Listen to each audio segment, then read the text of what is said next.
신앙과 거짓 신앙에 대해서 우리가 살펴보고 있는데요. 오늘은 세 번째 시간입니다. 성령의 내주하심. 내주하신다는 것은 성령 하나님께서 우리 안에 계신다라는 것이죠. 과연 우리가 믿고 또 우리가 신뢰하며 따르고 있는 그 믿음과 신뢰, 신앙이 과연 성령의 내주하심의 결과인가, 열매인가, 아니면 마귀의 미혹인가? 이 말은 무엇을 전제로 하고 있습니까? 우리가 신앙이 좋다, 이것이 참 신앙이다라고 생각하고 있지만 그 신앙이 마귀의 미혹일 수도 있다라는 그런 놀라운 사실을 이야기하고 있는 것이죠. 우리가 로마서 8장 9절 말씀, 우리 한 구절 함께 보도록 합니다. 제가 봉독해 드립니다. 만일 너희 속에 하나님의 영이 거하시면 너희가 육체에 있지 아니하고 영에 있나니 누구든지 그리스도의 영이 없으면 그리스도의 사람이 아니라. 아멘. 오늘 이렇게 질문합니다. 여러분들은 그리스도인이십니까? 우리는 우리 자신을 소개할 때 나는 그리스도인입니다. 나는 신자입니다. 나는 신앙인입니다. 라고 이야기할 때가 많죠. 근데 우리가 내가 그리스도인이다 라고 하는 것은 갈라디아서 2장 20절 말씀처럼 내가 그리스도와 함께 십자가에 못 박혔나니 그런즉 이제는 내가 잠시 기절하는 것이 아니라 내 옛사람, 아담의 그 쓴뿌리와 연결된 나의 그 옛사람이 이제 십자가에서 죽고 그리스도께서 내 안에 사신다라는 그런 믿음의 고백을 하는 것입니다. 여러분, 그리스도인이라는 사람들은 그냥 우리는 교회 다니는 사람들, 또 일정한 어떤 신앙에, 또 일정한 어떤 그 신념에 따라서 그렇게 움직이는 사람들이 아니에요. 성령 하나님께서 우리 안에 내주하심으로 말미암아 우리가 겹칠 중자를 쓰잖아요. 거듭났다라고 할 때 겹칠 중자를 쓰거든요. 중생이라고 얘기하잖아요. 우리는 다시 태어난 겁니다. 그러니까 옛사람이 수선되어지거나 옛사람이 다시 어떻게 좀 개선된 것이 아니라 그 옛사람은 십자가에서 죽어버렸고 이제는 우리가 그리스도와 함께 연합한 새로운 사람이 되었다. 성령 하나님께서 우리 안에 계신다. 이것이 바로 그리스도인 신자의 정의입니다. 그래서 우리가 당신은 그리스도인입니까? 라고 물어볼 때 쉽게 네, 난 크리스찬이에요 라고 이야기하지만 조금 더 깊은 의미로 당신 안에 성령 하나님이 계십니까? 라고 물어보면 이 질문은 좀 많이 부대끼는 거죠. 또 많이 힘들어할 수도 있다는 것이죠. 여러분, 우리가 그리스도인이라면 그가 그리스도인이라고 그 자신을 설명할 수 있다면 그 사람이 누구든지 간에 그 안에는 성령 하나님이 계시다라는 이야기입니다. 그리스도인은 자기를 부인하고 하나님의 뜻대로, 그러니까 세상을 살아갈 때 나의 방식대로 살아가는 것이 아니에요. 나의 경험치대로 살아가는 것이 아닙니다. 세상을 살아갈 때 우리는 하나님의 뜻대로, 하나님의 자녀로서, 여러분, 종과 자녀의 차이는 우리가 종교개혁을 기억하는 새벽기도 모임을 통해서 계속 살펴보고 있잖아요. 종은 흉내낼 수 있어요. 종은 주인의 마음을 들기 위해서 열심히 노력할 수는 있지만 여러분, 자녀는요, 아버지로부터 태어났기 때문에 자연스럽게 아버지의 성품을 닮아가게 되어 있습니다. 노력하지 않아도. 제 딸은 저를 닮아가는 것이고 여러분들은 여러분의 부모님들을 닮아가지 않습니까? 꼭 같지는 않지만 노력한다고 되는 것이 아니잖아요. 자연스럽게 닮아가는 거예요. 거듭난 하나님의 자녀들은 노력에 의해서가 아니에요. 여러분, 노력한다는 건 너무 힘든 일 아닙니까? 너무 자연스럽게 하나님을 닮아가기 시작합니다. 이 일이 우리 안에서 일어나게 되는 것은 성령 하나님께서 우리 안에 계시기 때문에 가능하다는 거예요. 여러분, 오늘 이 시간에 잠시 여러분 자신에 대하여 우리의 신앙에 대해서 한번 점검해 보십시오. 성령님이 여러분 안에 계십니까? 기독교가 단지 인간적인 선택을 묻고 있는 것이 아닙니다. 기독교는 우리가 기독교를 선택했어 에서 시작되는 것이 아니잖아요. 여기 있는 그 누구도 하나님을 먼저 선택한 사람은 없다고 말씀드렸습니다. 이번 새벽 기도의 주제가 그거잖아요. 하나님께서 우리를 아셨고 하나님께서 우리를 택하셨다는데 기독교의 방점이 찍히는 거예요. 은혜죠, 은혜. 이것을 깨달은 사람들은 나 같은 죄인 살리신 하나님의 그 사랑이 정말 은혜가 놀랍구나. Amazing Grace를 정말 마음속 깊은 곳에서 고백하게 되는 것이죠. 여러분, 기독교는 하나님께서 우리를 택하시고 우리를 구원하시기로 결정하시고 그분이 우리 안에서 행하신 일로 시작되는 것이 기독교예요. 우리의 구원이란, 우리의 신앙이란 태초로부터 하나님께서 우리를 작정하시고 예정하시고 택하시고 그리고 부르시고 또 하나님께서 우리를 새롭게 하심으로 말미암아 때가 참에 다시 그 우리 안에 있는 은혜를 각성케 하여 주셔서 깨닫게 되는 것, 그게 여러분이 회심했다고 하는 그 순간이거든요. 여러분이 회심하는 그 순간이 하나님의 자녀가 되는 순간이 아니에요. 여러분이 회심한 그 순간은 아하, 내가 하나님의 자녀였구나를 공적으로 깨닫게 되는 순간이죠. 만약에 우리가 회심을 통해서 하나님의 자녀가 되었다 그러면 우리가 회심했다라는 그것도 우리의 뭐가 될까요? 공로가 되는 것이죠. 그래서 내가 예수 믿은 것이 나의 공로가 되어버리는 거예요. 내가 믿었다는 것이 나의 공로가 되는 거예요. 그거 아닙니다. 믿음이라고 하는 것은 우리가 하나님의 자녀인데 하나님의 자녀인 것을 모르고 이 땅을 살아가니까 너무 종같이 살아가잖아요. 맨날 두려워하고 율법 조금 지켰다고 으쓱하고 율법 조금 어겼다고 해가지고서 막 비참해하고 뭐 이런 삶을 살아가잖아요. 하나님께서 우리에게 믿음을 주셔서 구원받은 신자들에게 믿음을 주셔서 올바르게 신앙생활을 할 수 있도록 인도하시고 또 우리가 참된 하나님의 자녀이구나 나를 깨닫게 하기 위한 수단으로 믿음을 주신 겁니다. 즉 믿음이 우리의 구원을 확증하는 도구가 될지언정 믿음이 구원의 궁극적 조건이 되는 건 아니에요. 여러분 이 말을 오해하시지 않죠? 또 믿음이 조건이 되지 않는다니까 우리는 믿음으로 구원받았는데 그 믿음은 뭐에 기인한다고요? 은혜에 기인하는 거예요. 내가 믿은 거에 방점이 찍히는 게 아니라 은혜에 방점이 찍히는 거예요. 하나님의 은혜로. 여러분은 그리스도인이세요? 하나님이 여러분들 안에서 역사하고 계십니까? 성령님이 여러분들과 함께 하세요? 파라클레이토스라고 말하는 이 성령님, 헬라어로 파라라고 하는 말은 우리가 선교단체들을 파라처치라고 얘기하잖아요. 파라는 옆에 있다는 뜻이고요. 함께 한다는 뜻이고요. 클레이토스는 에클레시아 할 때 에크는 아웃 오브고요. 클레시아 부르심을 받았다는 뜻이에요. 이게 부르다라는 뜻이거든요. 말하다는 뜻이거든요. 그래서 파라클레이토스는 우리 안에서 우리에게 말씀하시고 우리와 함께 하시는 분. 그래서 영어 성경에서는 보혜사를 뭐라고 번역합니까? 카운셀러라고 번역하잖아요. 성령 하나님. 그 하나님이 여러분 안에 계시나요? 여러분의 선택을 주관하시고 여러분의 감정 라인을 주관하시고 여러분의 그 어떠함들을 도모하고 계신 분이 계십니까? 여러분, 우리는 늘 이 생각을 해야 돼요. 우리가 하나님의 자녀라면, 우리가 그리스도인이라면 아하, 우리 안에 성령님이 계시는구나. 예수님을 믿는 사람들에게는 성령님이 오셔서 내주하시며 떠나지 않으십니다.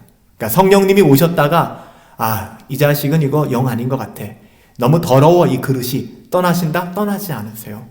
여러분, 성령님이 떠날 수 있다라고 우리가 생각하는 것은 한 번 받은 구원을 우리의 어떠함으로 잃어버릴 수 있다라고 얘기하는 것과 똑같습니다. 여러분, 구원은 상실되어질 수 없어요. 왠지 아시죠? 구원은 전적으로 하나님의 어떠하심에 근거하고 있는 것이거든요. 말을 바꾸면 구원이라고 하는 것은 우리의 그 어떠함으로 취소되거나 상실될 수 없는 게 구원입니다. 여러분, 이것을 반드시 기억하세요. 마귀 사탄은 이 부분을 굉장히 흔들어댑니다. 그러니까는 신앙이 있다고 하면서 때로는 내가 진짜 구원받은 거 맞아? 하면서 아주 그냥 절망의 수렁에 깊게 빠지게 되는 거예요. 여러분, 그렇지 않습니다. 비록 우리가 연약하여 쓰러지고 넘어질지언정 여러분, 우리의 어떠함이 결코 우리의 구원을 취소시키거나 잃어버리게 만들 수는 없다는 사실입니다. 예수를 믿는 사람들은요, 특별히 내가 예수님을 믿는다라고 얘기하는 사람은 이미 성령 하나님이 우리 안에 계시기 때문에 우리가 도저히 불가능한 고백이죠. 예수님이 우리의 구원자가 되십니다. 예수님이 우리의 구원자가 되실 뿐만 아니라 예수님이 나의 삶의 주인이 되십니다를 고백하게 되는 거예요. 우리의 어떠함, 즉 아담의 성품을 그대로 물려받은 죄인된 인간은 결코 이 고백을 할 수가 없습니다. 여러분, 마귀 사태는요, 하늘에서 불도 끌어내릴 수 있고요, 신비한 언어를 말하게 할 수도 있고요, 이상한 꿈을 꾸고 그 꿈이 예지몽이 되어서 뭔가를 맞출 수도 있어요. 그거 누가 한다고요? 하나님도 하세요. 마귀도 합니다. 근데 마귀가 할 수 없는 게 뭔지 아십니까? 하나님을 사랑하는 마음, 신앙 감정. 하나님을 좋아하는 마음, 하나님의 뜻대로 살아가고자 하는 그 마음은 마귀가 줄 수가 없는 거예요. 그렇기 때문에 여러분 이제 짐작이 되시죠? 무엇이 참 신앙인가 거짓 신앙인가를 평가할 수 있는 기준이 있다면 그런 외적인 엄청난 사역을 한다. 그 공동체가 막 계속 배가해서 늘어난다. 그리고 놀라운 능력이 임한다. 예지몽을 꾸고 사람들이 방언을 말하고 신비한 체험을 한다. 그걸 다 무시하고 싶지는 않아요. 그렇지만 그것이 참 신앙의 결정적인 근거가 될 수 없다는 것입니다. 참 신앙은 우리 안에 신앙 감정이 있는가? 신앙 감정 뭐라고 얘기했죠? 그냥 단순해요. 하나님을 사랑하는 것. 그래서 하나님이 하고 싶은 대로 하고 싶고 또 하나님이 무시당하고 하나님이 원하지 않으면 그 일을 하고 싶지 않고 하나님이 무시당하면 화가 나고 다윗처럼 그리고 지난주에 우리가 살펴봤던 사도 바울처럼 갈라디아 교회를 향하여 흥분하잖아요. 하나님이 모욕을 당하니까 그 마음이 있는가? 이것이 어떻게 보면 나는 은사가 많아. 난 기가 막히게 기도도 많이 하고 나는 많은 것을 알고 있어. 이런 것들보다 나는 여러 가지 성령의 체험도 했어. 그것보다 더 정확하게 참된 신앙을 가지고 있는가에 대한 평가 기준이 될 것입니다. 성령 하나님께서 우리 가운데 역사하실 때 갖게 되는 증거, 하나님을 사랑하게 된다는 것이죠. 하나님을 사랑하기 때문에 어디까지 가는 거예요? 내 이웃을 내 몸과 같이 사랑하게 되는 거예요. 여기서도 우리가 그런 혼란이 있어요. 하나님을 사랑하지 않는 사람들도 내 이웃을 사랑하는 분들이 굉장히 많아요. 좀 마음이 아프지만 하지만 이분들이 이웃을 사랑하는 데는 결코 내 몸과 같이 사랑할 수 있는 지경에 이르지 못합니다. 대다수가 자기의 의로움이 그 안에 내재되어져 있는 거예요.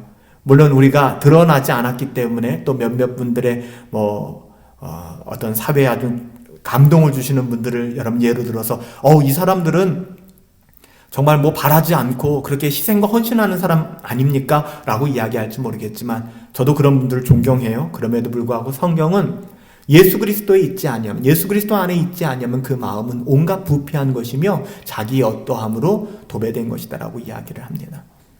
그렇기 때문에 오직 하나님을 사랑하기에 내 이웃을 사랑할 수 있는 사람들, 그 이웃을 내 몸과 같이 사랑할 수 있게 되는 것이죠. 이것이 신자의 삶이에요.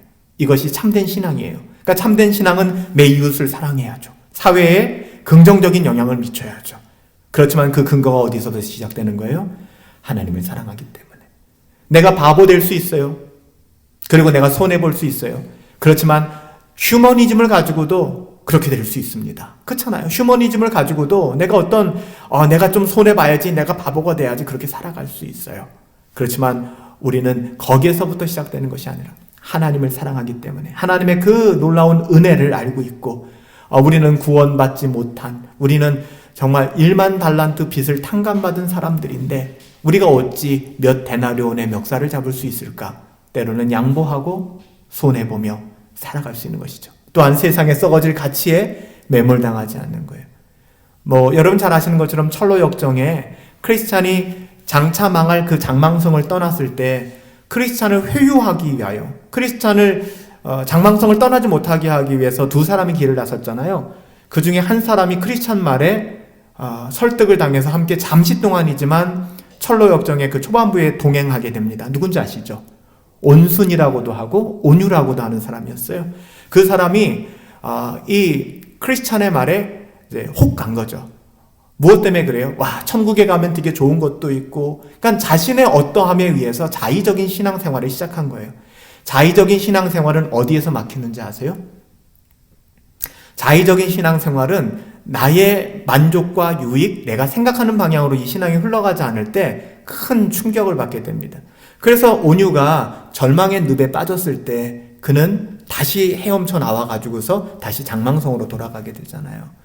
여러분, 우리가 선을 행할 때도 남이 알아주길 원하는 마음이 있는 거예요. 물론 오른손이 한 거 왼손이 모르고 왼손이 한 거 오른손이 못하게 하라, 알지 못하게 하라, 또 그렇게 실천하고 있는 많은 분들이 갑갑한 세상이지만 우리 주변에 그래도 적지 않다는 사실을 제가 알고 있습니다. 그럼에도 불구하고 인간의 그 마음속에는 저와 여러분은 그러지 않습니까? 내가 뭔가 아무도 모르게 그래도 선을 행했는데 그 공로가 다른 사람에게 가거나 아니면 아무도 나를 몰라주면 서운한 마음이 드는 거예요. 손해보거나 아니면 내가 좀 뭔가 바보가 되어도 이 손해보고 바보 되는 것으로 말미암아 결국 내 자신이 높아지기를 원하는 어느 정도의 마음이 우리 안에 도사리고 있다는 것이죠. 그렇지만 하나님을 사랑하는 사람들은 거기에 대해서 자유롭게 되는 거예요. 참 쉽지 않죠. 그렇지만 하나님의 그 사랑을 알고 있기 때문에, 사랑하는 여러분, 하나님이 우리 안에 계시면 하나님께서 우리에게 하나님의 마음을 주시는데요, 이 세상에 가만히 있는 존재는 아무도 없습니다. 그러니까 둘 중에 하나예요. 그러니까 회색지대는 없는 것입니다. 여러분은 어떻게 사셨어요? 하나님께 영광을 돌려드리는 삶을 사셨거나 아니면 하나님을 근심케 하는 삶을 사셨겠죠. 저는 그냥 적당한 저의 어떠함을 살아냈는데요는 존재하지 않습니다. 이게 양극단의 흑백론을 이야기하는 것이 아니라 이 세상에는 그냥 가만히 있거나 뭐 중간만 가고 이런 것 없어요. 신앙의 눈으로 바라보면 둘 중에 하나죠. 그 사람이 선을 행하고 있거나 아니면 선을 행하고 있지 않다 그러면 선을 행하지 않는 그 모든 순간은 우리는 악을 행하고 있는 것이죠. 우리의 쓴뿌리를 있는 그대로 드러내는 것이고 하나님의 가치가 아닌 세상의 가치를 드러내며 살아가는 것입니다. 우리가 하나님께 순종하는 그 순간에는 하나님께 순종하지만 하나님께 순종하는 순간이 아닌 순간에는 우리는 하나님께 불순종하면서 살아가게 되는 거예요. 그래서 우리를 로마서에 보면은 너희의 몸을 뭐라고 얘기합니까? 의의 병기로 드려라라고 얘기하는 거예요. 그러니까 우리의 몸을 적극적으로 의의 병기로 드리지 않으면 우리는 죄지을 궁리만 할 수밖에 없는 타락한 인간이라는 거예요. 왜냐하면 아직 몸을 입고 살아가니까. 우리가 거듭났지만 아직도 몸을 입고 살아가잖아요. 이 육체의 소욕이 우리 안에 도사리고 있잖아요. 그래서 이 육체의 장막을 벗어버리고 싶다. 직설적으로 말하면 죽는 거잖아요. 이 죽는 걸 갈망했던 사람이 누구예요? 사도 바울 아닙니까? 나 이 몸에서 좀 자유함을 누리고 싶다. 그는 그것을 깨달았기 때문에 육신 안에 머무는 동안의 삶을 탐닉하지 않았다는 거예요. 성령 받고 성령이 그 안에 내주하는 신자의 삶은 반드시 하나님이 하나님의 마음, 거룩한 감정, 성령 하나님이 거룩한 감정을 주기 때문에 하나님의 자녀다운 삶, 거룩한 삶, 경건을 추구하게 되어 있습니다. 이게 노력이 아니에요.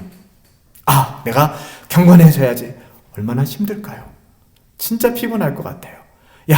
물론 우리가 늘 성령 충만해서 경건이 밥 먹듯 쉽고 그렇지는 않아요. 그래서 피 흘리기까지 싸우라고 한 거고, 또 경건의 그 씨름에 천착하라, 또 몰입하라 이렇게 이야기한 이유가 여기에 있는 거죠. 우리의 의지를 발동시켜야 될 영역이 있어요.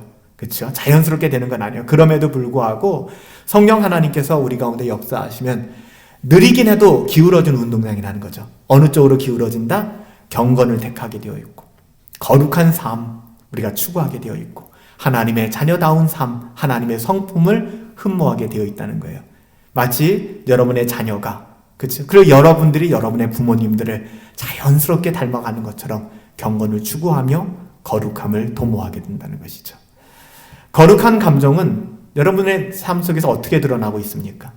여러분, 이것이 교회 안에서만 나타나는 것이 아니라 여러분들이 직장에서, 가정에서, 여러분의 삶의 모든 영역에서 이 거룩한 감정은 나타나게 되어져 있어요. 반드시. 하나님을 사랑하는 그 마음 그대로 사람을 대하게 되어 있고, 또 하나님을 사랑하는 그 마음 그대로 무엇인가를 결정하고 선택하게 되어 있습니다. 그래서 우리가 신앙 감정이다, 거룩한 감정이다, 이것이 참 신앙의 지금 표징인데요. 조나단 에드워즈도 그 이야기를 하는 거고, 또 김영희 목사님도 참 신앙과 거짓 신앙에서 내내 말씀하고 있는 부분들이 그 이야기예요. 또 성경의 모든 말씀들도 그렇게 증언하고 있고요. 거룩한 감정은 여러분, 우리가 만들어낼 수 있는 것이 아니에요. 그러니까 모방할 수 없습니다. 만약에 여러분이 여러분의 힘으로 모방할 수 있다고 생각하시고 거룩한 감정을 모방할 수 있다고 생각하신다면, 그 마술사 시몬 아시죠? 마술사 시몬이 그 막 능력을 행하고 다니니까 사도들이 그게 그렇게 갖고 싶은 거예요. 그러니까 내가 돈을 주고 그 능력을 좀 살 수 없겠습니까? 라는 망언을 하게 되고 또 저주를 받게 되잖아요. 여러분, 이건 돈으로 살 수 있는 게 아니에요. 우리의 힘으로 살 수 있는 것이 아닙니다. 그 신앙 감정은 성경에 계시하듯 그것은 성령의 역사로 말미암아 거듭난 사람들, 중생, 여러분들에게 다 있지 않으세요? 그 마음이? 그렇잖아요. 지금 조금 그것이 잘 느껴지지 않을 때도 있고, 그것이 조금 우리 안에서 효력이 나타나지 않을 때도 있고, 답답할 때도 있지만, 그래도 우리가 그 거룩한 감정을 다 가지고 있지 않습니까? 하나님을 사랑하는 그 마음이 없나요? 저는 있을 거라고 믿습니다. 그 하나님을 사랑하는 거룩한 감정이 우리들 가운데 없다면, 여러분, 우리는 정말 불행한 사람들이죠. 이 거룩한 감정은 어디서부터 시작됐다? 우리가 거듭남으로부터, 성령으로 거듭났잖아요. 거듭남으로부터 맺게 되는 열매와 결과다라고 얘기하는 거예요. 그래서 우리가 참된 신앙은 거룩한 감정이 있다라고 얘기하는 거예요. 거룩한 감정을 통해 성경이 계시하는 그 하나님을 우리가 바르게 알게 될 때, 하나님을 안다라고 말하는 것은 굉장히 많죠. 많은 사람들이 하나님을 안다고 얘기해요. 그리고 성경을 가르칩니다. 그렇지만 우리가 성경이 계시하는 그 하나님을 바르게 알게 될 때, 그 거룩한 감정이 역사해서 우리 안에 하나님을 사랑하는 마음이 생기게 되고, 또 보지 못하는 그리스도를 기꺼이 사랑하여 그분께 순종하는, 그 밑도 끝도 없는 거죠. 종교라고 하는 것이. 그렇지 않습니까? 그러니까 눈으로 표현될 수 없는 거잖아요. 그러니까 요즘에 이게 유행어가 되어서 이 팬데믹 시대에 굉장히 많은 분들이, 또 정치인들이 이런 얘기들을 많이 해요. 과학은 과학의 영역에 맡겨두어야 한다. 방역은 과학이다. 물론 맞는 이야기죠. 그렇지만 그러다 보니까 마치 과학이라고 하는 것이, 그리고 굉장히 인간의 논리라고 하는 것이 가치가 있고 중요하고, 종교라고 하는 것은 그냥 사람들의 마음이나 조금 위로해주고 어려운 사람들 다독여주는 것 정도로 생각하는 경우들이 굉장히 많아요. 저도 그렇게 생각했어요, 처음에는. 근데 제가 말씀드렸잖아요. 헤르만 헤세가 쓴 책을 제가 고등학교 시절에 단편집을 보다가 안과 밖이라고 하는 아주 짧은 단편집이 있었어요. 우리나라에도 별로 알려지지 않은 소설입니다. 근데 이걸 보면서 하나님의 나라, 거기는 그런 것이 나오지 않지만 보이지 않는 세계가 존재한다라는 사실. 근데 거기 제가 한번 이 책은 이야기를 드린 적이 있거든요. 굉장한 수학자이자 과학자인 한 사람이 등장해요. 이 사람은 말 그대로 수학 공식으로 풀어낼 수 있는 것이 아니면 도저히 받아들이지 않는 사람. 과학적으로 입증하고 정의 내릴 수 있는 것이 아니면 이것은 대화의 논의로 삼을 수 없는 것이라고 미신이라고 생각하는 그런 사람이었습니다. 그 사람이 어느 날 여행을 떠나게 되죠. 일이 있어서. 여행을 떠났다가 집에 돌아오게 돼요. 아주 짧은 글인데. 근데 그때 어떤 사건이 있었냐면 그 집에서 그 집을 돌보던 그 여인이 잘못해서 물건 하나를 깨트려요. 늘 그곳에 있었기 때문에 있는지 없는지 알지 못했던 그 물건을 깨트립니다. 근데 그 사람이 돌아오는 것이죠. 돌아왔는데 그 물건이 없는 거예요. 깨져서 없어진 거죠. 약간 철학적인 문제죠. 그 다음부터 이 사람이 고민하기 시작하는 거예요. 어떤 고민을 하기 시작하면 분명히 이 물건이, 철학적인 얘기예요. 이 물건이 여기에 있을 때는 이것이 내 안에 존재하지 않았었는데 이것이 이 세상에서 사라졌을 때 이것이 비로소 내 속에서 존재한다니, 이거 내가 믿을 수 없는 일이 벌어졌다고 생각한 거예요. 그러니까 그동안은 눈에 보이는 것만 믿고, 그리고 눈에 보여서 되어지는 것만 믿던 사람이 말도 안 되는 얘기를 하는 것이죠. 존재하는 것이 존재하지 않고 존재하지 않는 것이 존재한다. 이런 말이 어디 있어요. 그러니까 헤르만 헤세가 데미안이라든지 이런 글로 약간 동양 사상에 관계된 어떤 그런 글들을 썼기 때문에 노벨상도 받고 아주 독특한, 그러니까 유럽의 작가들이 갖지 못한 그런 관점들을 가졌었거든요. 저는 고등학교 시절에 저도 그냥 교회만 다니던 사람으로서 그 글을 보면서 내면 세계와, 그리고 눈에 보이는 것만이 전부가 아니구나 라는 것들을 생각하게 되었습니다. 사랑하는 여러분들, 우리의 신앙생활이 그런 거예요. 우리의 신앙생활이 이 땅에 보이는 세상의 어떠함만을 추구하고, 이 세상의 어떠함으로만 해석하고, 또 온유처럼 이 세상의 어떠함으로 만족을 얻어야 이것이 진짜 기독교. 그래서 제가 폄하하고 싶지는 않지만 오순절 성령 운동을 한다, 치유 집회를 한다, 내적 치유, 이너 힐링을 한다, 이런 집회들이 지금도 있거든요. 많이 있거든요. 또 많은 분들이, 또 거기에 참석하시는 분들이 이런 개혁신앙을 가지고 있는 분들보다 더 감정적으로 되게 풍성해요. 눈물도 많고 간증도 많고 그래요. 근데 너무 정말 기울어진 운동장인 거예요. 다 병들고 상하고 아프고, 그리고 병들고 상하고 아픈 것을 치유받고 회복하기 위한 수단으로 어떻게 보면 그 모임에 가게 되는, 이것이 많이 안타까운 것이죠. 그리고 마치 이 땅의 모든 질병이라든지 우환이 우리의 불신앙과 그리고 우리의 죄로 말미암아 이제 발생했다라고 그렇게 이야기하는 경우들도 많은 거예요. 그러니까 여러분들이 회개하고 또 치유하고 안수하고 기도하면 그 문제가 해결될 것이다. 뭐 이런 쪽으로 가르치지 않는 데도 많지만 그렇게 흘러가는 경우들이 많죠. 결국에는 이 땅의 어떠함을 추구하는 거예요. 여러분, 기독교는 그런 게 아니거든요. 우리가 초막이나 궁궐이나, 우리는 궁궐을 꿈꾸는 사람이 아니라 하나님이 우리를 초막에 놓을 수도 있어요. 요셉처럼 우리를 감옥에 놓을 때도 있고 때로는 애굽의 총리로 높이실 때가 있어요. 근데 중요한 것, 요셉이 형통하였다라는 건 언제 형통했다고 얘기한다고요? 하나님과 동행하였을 때. 그가 하나님과 함께하니 그의 삶이 형통하더라지, 그가 애굽의 파라오의 부름을 받아 애굽의 총리가 되었고 애굽의 2인자가 되었더니 그의 삶이 형통하였더라라고 성경은 기록하지 않는다는 것이죠. 여기에서 우리는 어떤 신앙이 바른 신앙일까? 또 우리의 삶을 어떻게 해석해야 될까? 또 우리의 신앙 감정이 다양한 우리의 삶의 영역에서 어떻게 드러나야 될까를 여러분들 생각하셔야 되는 것입니다.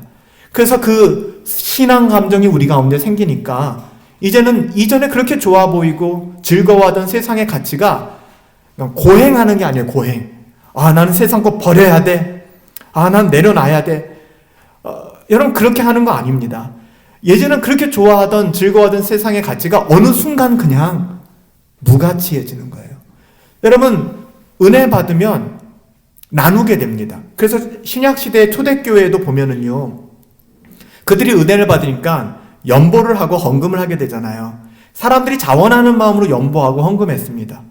그때 이전에 좋아하고 즐거워하던 세상의 가치를 포기하고 내려놓고 나누는 거 아닙니까, 그것이? 근데 여기서 그것을 포기하지 못하고 자신의 어떠함을 증명하길 원했던 사람이 나오잖아요. 아나니아와 삽비라였잖아요. 그래서 연보에 동참하였지만 그 연보를 헤아려 보게 되고 또 그 연보가 너무 소중하게 느껴지는 거예요. 집을 팔고 나고 보니까 너무 큰 거죠.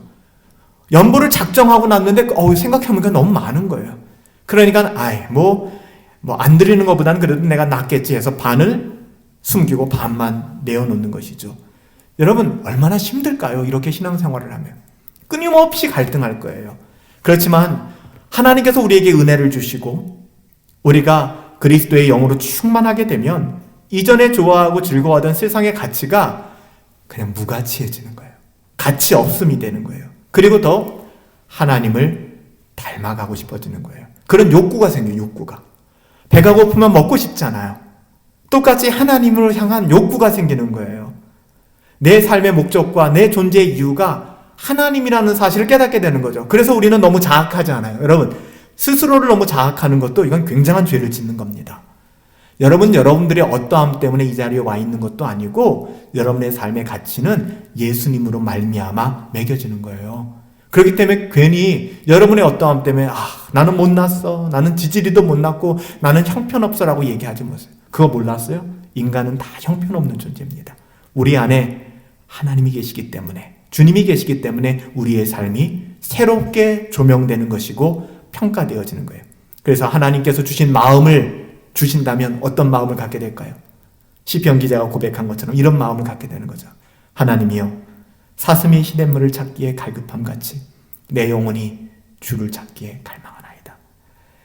그런데 오늘날을 살아가다 보면 어떻습니까? 하나님은 사슴이 시냇물을 찾기에 갈급함같이 내가 좀 더 좋은 재테크 수단을 찾기에 갈급하나이다.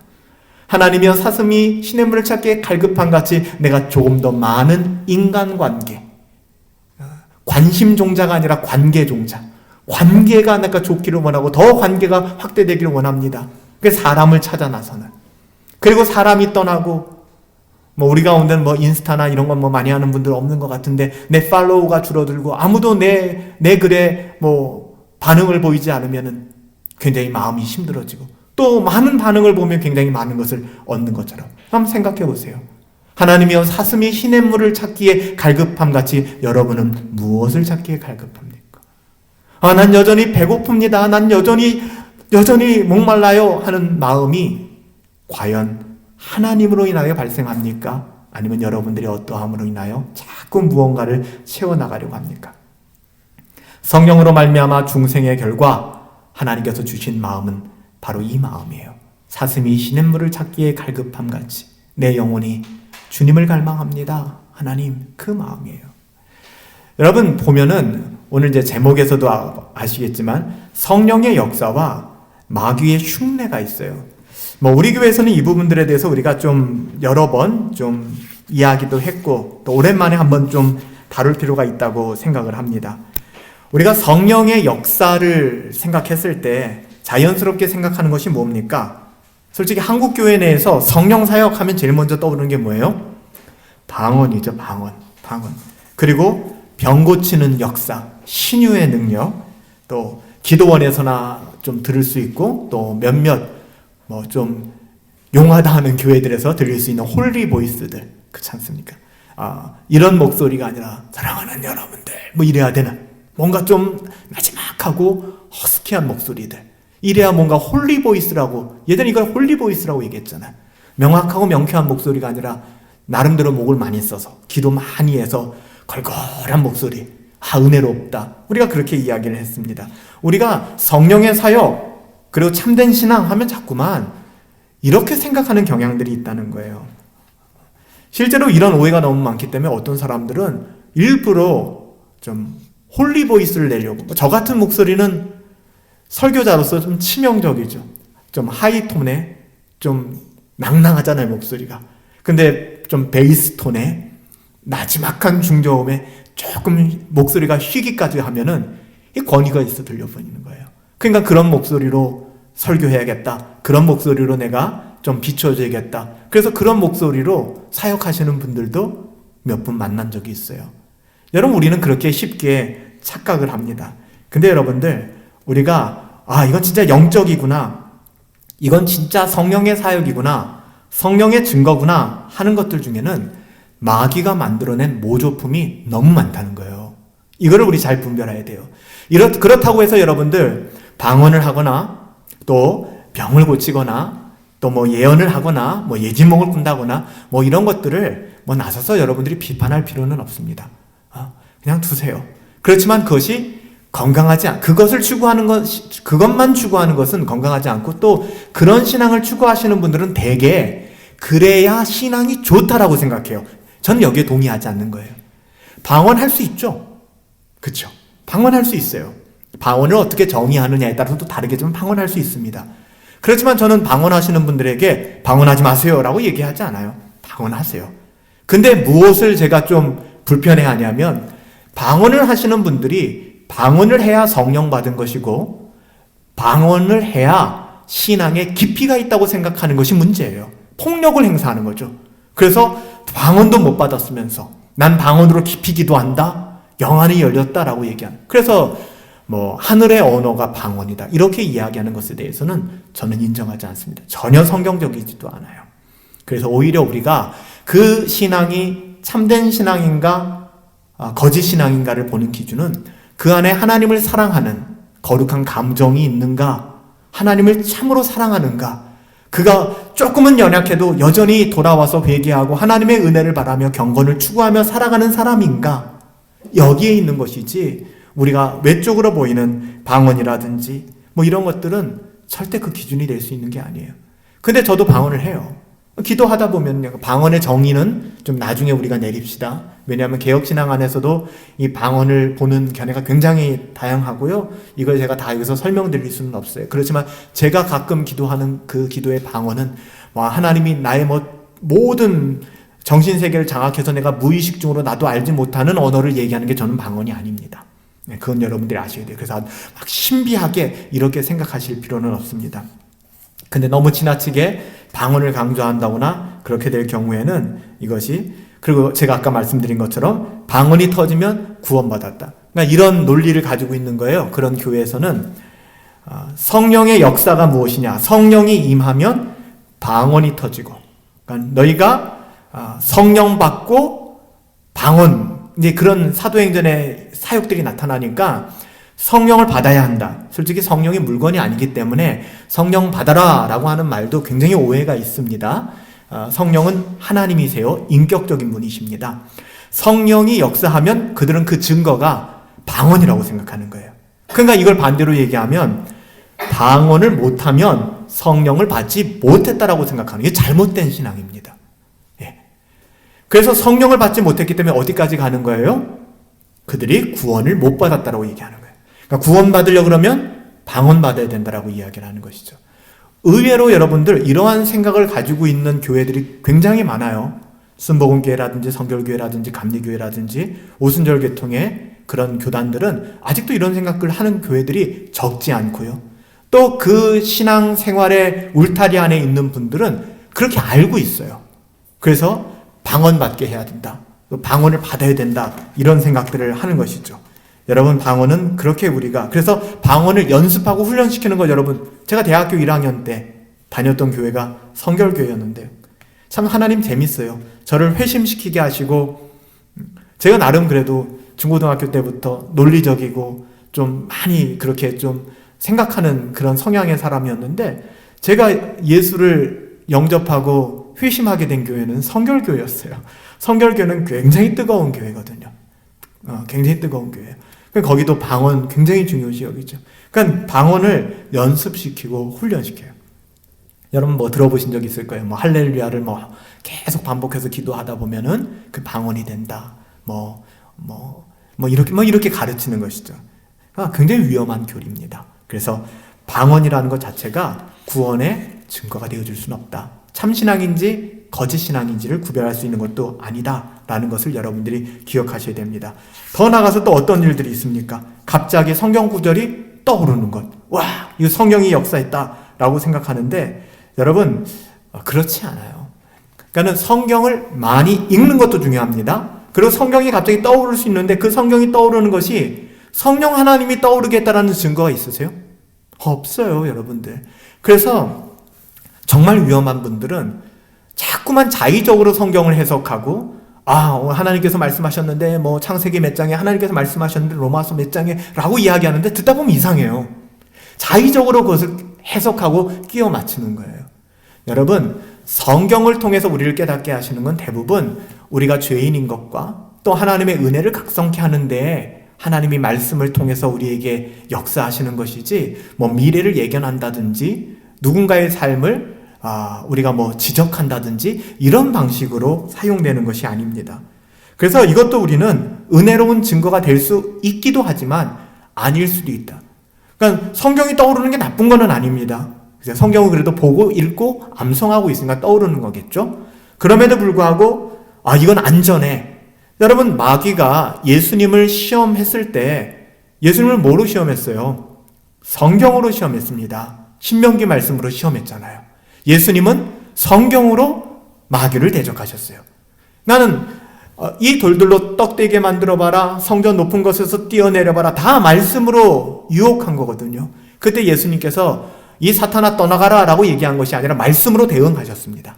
그리고 마지막 세 번째 유혹에서 하나님을 시험하지 말아라 그렇게 말씀하셨죠. 이것도 성경을 통해서 증거하신 거니까요. 그래서 우리가 갑자기 성경 구절이 떠올랐고, 자는데 성경 구절이 뭐가 보였고, 이런 것들에 대해서는 여러분들, 우리의 신앙생활을 풍성하게 하는, 우리의 정서적인 부분을 풍성하게 하는 역할도 합니다. 그것도 있어야 된다고 생각해요. 그렇지만 그것이 참신앙과 거짓신앙을 나눌 수 있는 그런 근거는 되지 못한다는 거예요. 이해하시죠? 저는 있으면 좋다고 생각해요. 전 여러분들이 모든 결정과 또 여러분들이 살아가는 모든 환경 속에서 하나님의 말씀이 떠올랐으면 좋겠어요. 그리고 그 말씀대로 살아가셨으면 좋겠습니다. 그렇다고 해서 나는 안전해, 이게 내 구원의 증거야 라고 말씀할 수는 없는 거예요. 우리 안에 하나님을 사랑하는 감정이 없다면 아무것도 아닌 것이죠. 여러분, 성경을 많이 본 사람들은 성경 막 떠올라요. 그렇잖아요? 신앙이 없어도. 그러니까 우리가 하나님의 뜻이라고 생각할 수가 없는 것이죠. 마귀가 하는 거짓 역사가 더 많은 경우들이 우리의 신앙 가운데 또 사례적으로 더 많습니다. 여러분, 구약 성경에 발람이라는 사람 나와요. 혹시 아세요?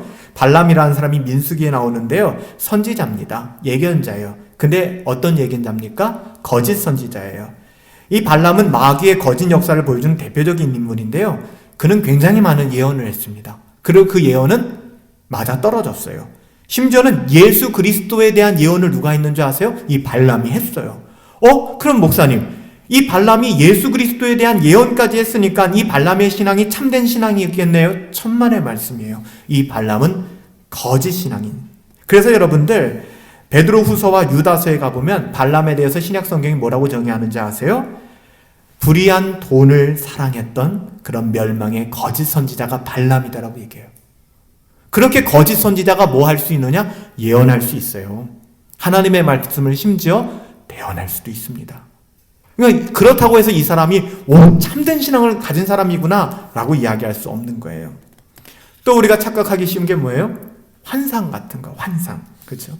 때로는 환상을 보았다, 그리스도를 보았다, 천국을 보았다. 제가 어렸을 때도 내가 본 천국, 그런 간증하고 다녔던 그 미국 사람 있잖아요. 우리나라에서도 와서 제가 있었던 지역에 그 고등학교에 와가지고 몇천 명이 모여서 그 간증 듣고 가고 그랬었어요. 그땐 그게 유행이었거든요. 내가 본 천국. 천국에 대해서 얘기하고, 마지막에 꼭 그런 얘기를 하는 거죠. 내가 그 천국에 갔다 왔는데, 주님이 하얀 옷을, 흰 옷을 입으시고, 나와 함께 강가를 거니는데, 그 강가의 물이 넘치기 직전이었다. 그 주님께 여쭤봤다. 이게 무슨 징조냐? 이제는 곧 물이 넘칠 것이고, 마지막 하나님의 심판이 도래됐다. 18번이잖아요. 그 레파토리가 있잖아요. 나중에는 이게 다 사기극으로 본인 자신도 그것을 해명했고 다 밝혀졌잖아요. 여러분, 환상이라고 하는 것은 굉장히 조심해야 됩니다. 마귀가 가장 즐겨 사용하는 방법 중에 하나가 이 환상이라고 하는 거예요. 그래서 여러분들 꿈이라든지 또 환상이라든지 하는 것은 여러분 굉장히 더욱더 분별하셔야 됩니다.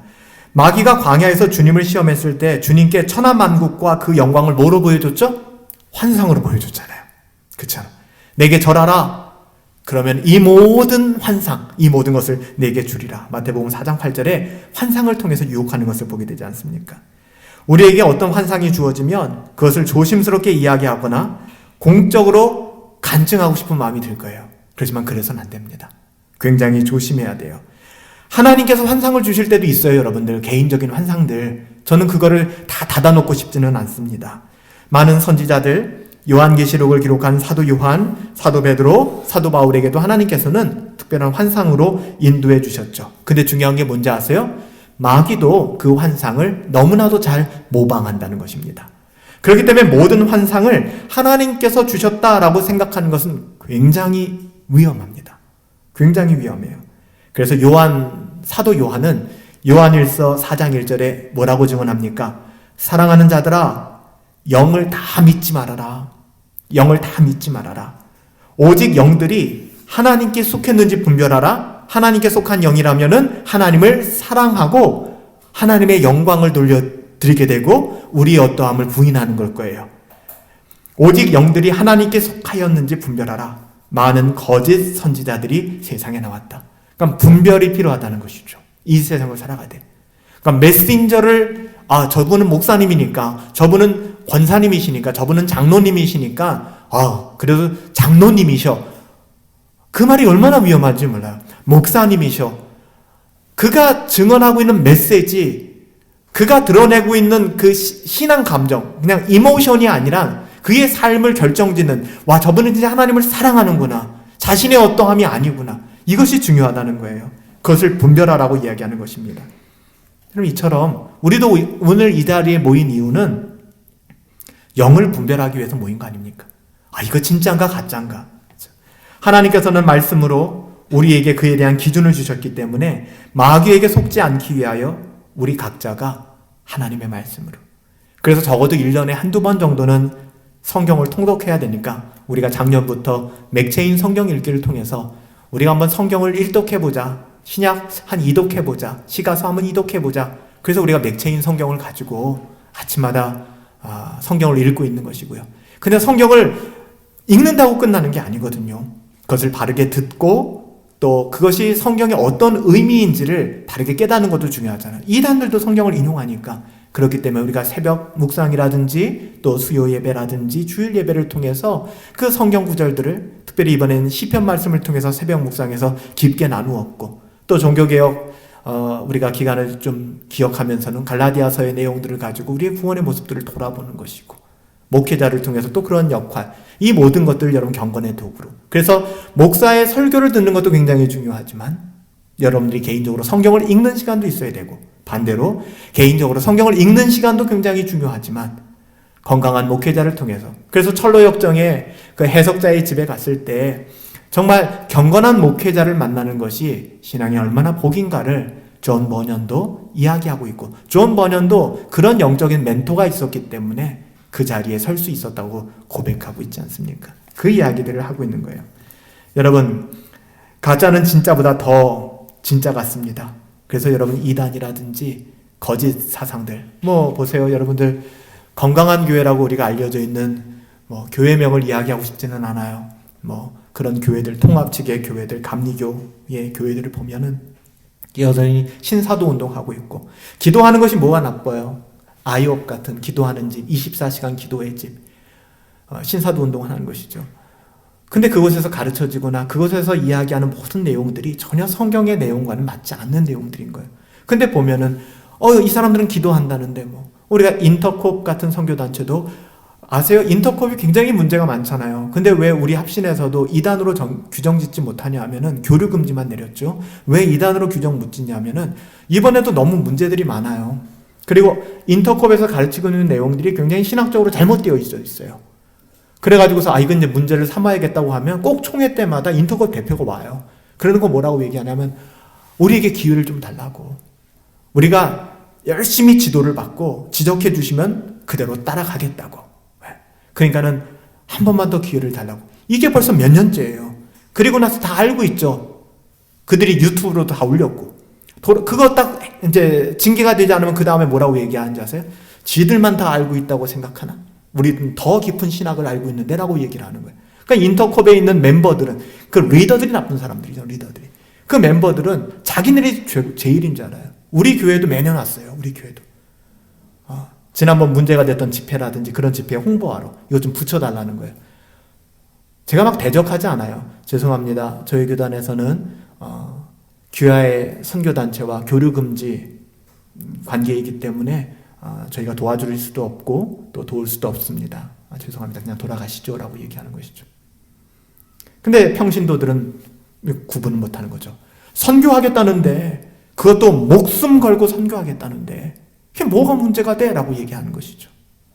그렇지 않다는 거예요. 잘 분별하셔야 돼요.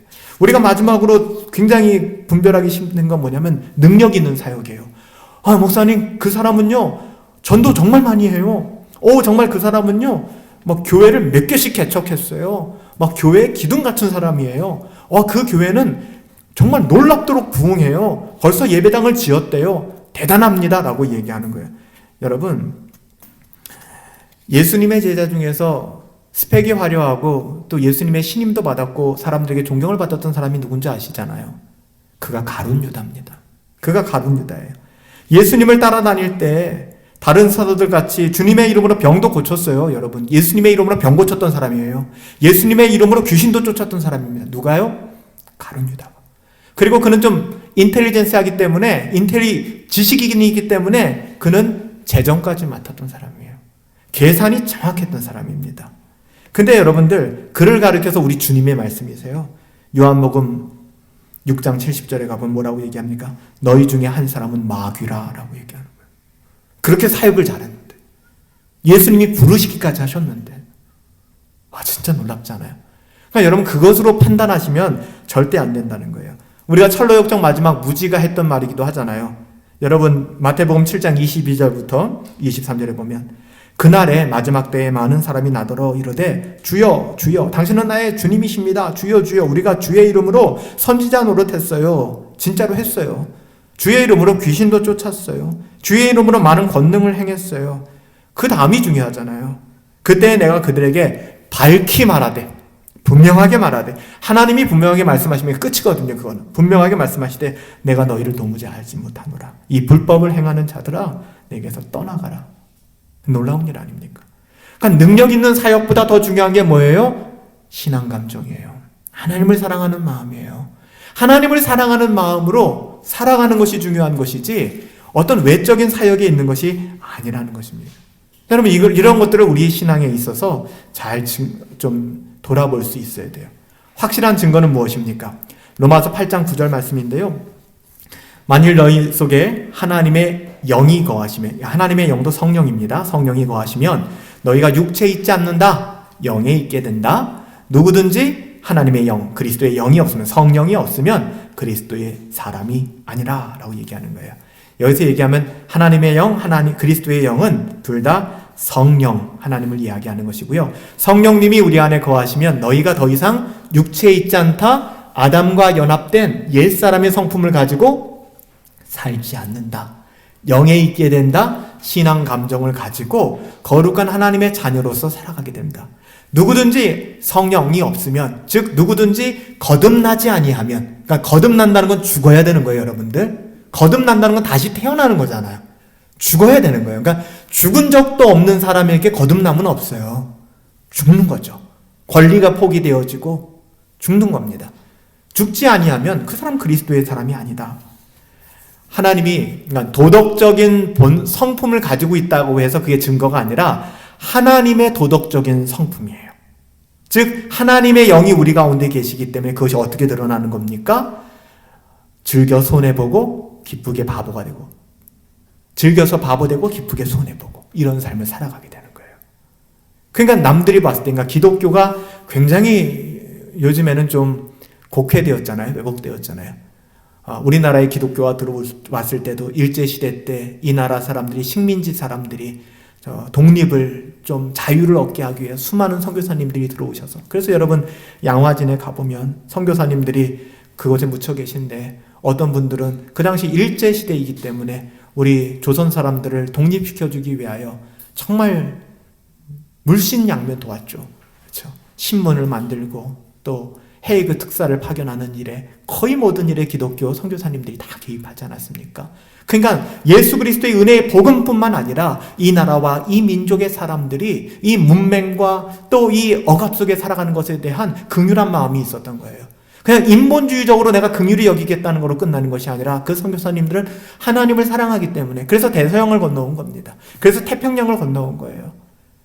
그래도 그 나라들은 1800년도 말, 1900년도 말에 이질이라든지 뭐 이런 모든 병들에 대해서 다 어떻게 보면 해결한 나라들이었는데, 우리나라는 그렇지 않은 야만 국가였잖아요. 그때는 아이들을 데리고 왔는데 불과 한두 달 만에 이질로 세상을 떠나고 가족 전부가 목숨을 잃고, 그래도 유언을 해서 나를 이 땅에, 조선 땅에 묻어달라고 해서 그들의 시신이 미국에서 화장돼서 양화진에 묻혀 계신 분들도 계시고, 하나님을 사랑하기 때문에 도덕적인 본성에 하나님이 가지신 그 마음들, 긍휼한 마음들이 드러나는 거예요.